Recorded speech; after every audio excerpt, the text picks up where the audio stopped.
પાલનપુરમાં petrol પંપના કર્મચારી સાથે લૂંટ આચરવામાં આવી। મોટી ભટામલ ગામે પેટ્રોલ પંપ કર્મી લૂંટાયો અને મોડી રાત્રે પેટ્રોલ ભરાવવા આવેલા શખ્સોએ લૂંટ કરી હતી। પેટ્રોલ પંપ કર્મીના ગળા પર કુહાડી ભરાવી 25,000ની લૂંટ આચરવામાં આવી હતી। લૂંટ કર્યા બાદ 4 બુકાનીધારી બાઇક પર નાસી છૂટ્યા હતા। પીડિત પેટ્રોલ પંપ કર્મી વિક્રમભાઈ નરસિંહભાઈ ઘડિયાએ ઘટનાની જાણ પોલીસને કરતા પોલીસે અજાણ્યા શખ્સો સામે ગુનો દાખલ કરી વધુ તપાસ હાથ ધરી છે। તો પેટ્રોલ પુરાવા માટે આ લોકો આવ્યા હતા અને પેટ્રોલ પંપ પર ચોરી આચરવામાં આવી હતી। તો પેટ્રોલ પંપના જે કર્મચારી છે તેની સાથે લૂંટ આચરવામાં આવી હતી અને લગભગ 25,000ની ઉઠાંતરી કરવામાં આવી હતી। તો પેટ્રોલ પંપના કર્મીને કુહાડી બતાવી અને ત્યારબાદ ડરાવી ધમકાવીને તેની પાસેથી રૂપિયા 25,000 પડાવ્યા હતા।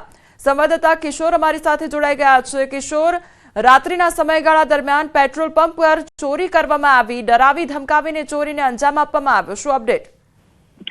ચોક્કસથી આપણે જણાવી દઉં કે પાલનપુરના મોટી ભરમાર ગામે પેટ્રોલ પંપ કર્મીને માર મરાવી તેના પાસે જે પૈસા હતા તે લૂંટી લેવાયા હતા અને આ સમગ્ર જે ઘટના છે તે સીસીટીવીમાં કેદ થઈ હતી અને સીસીટીવીના ફૂટેજ જે છે તે અત્યારે વાયરલ થયા છે। પાલનપુરના મોટા ભટામલ ગામે જે પેટ્રોલ પંપ આવેલો છે ત્યાં મોડી રાત્રે પેટ્રોલ ભરાવા આવેલ શખ્સોએ પેટ્રોલ ભરનાર જે કર્મી છે તેના ગળા પર કુહાડી ભરાવીને 25,000ની જે લૂંટ ચલાવી હતી અને લૂંટ કર્યા બાદ આ 4 બુકાનીધારી બાઇક પર નાસી છૂટ્યા હતા।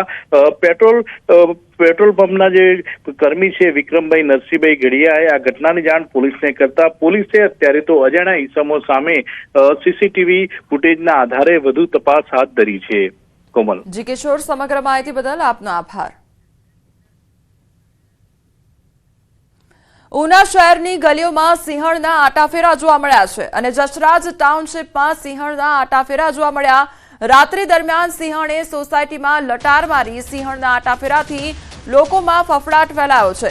ઘણા સમયથી ઉના શહેરના વિવિધ વિસ્તારોમાં સિંહ, દીપડાઓ સહિતના રાની પશુઓની અવરજવર સતત જોવા મળી રહી છે। તો હજુ થોડા સમય પહેલા એક સ્કૂલમાં સિંહ જોવા મળ્યો હતો અને ફરી એકવાર સિંહણના આટાફેરા જોવા મળ્યા છે, જેના કારણે લોકોમાં ફફડાટ ફેલાયો છે। સંવાદદાતા દિનેશ અમારી સાથે જોડાઈ ગયા છે। દિનેશ, સિંહણના આટાફેરા જોવા મળી રહ્યા છે, લોકોમાં કેટલો ડરનો માહોલ?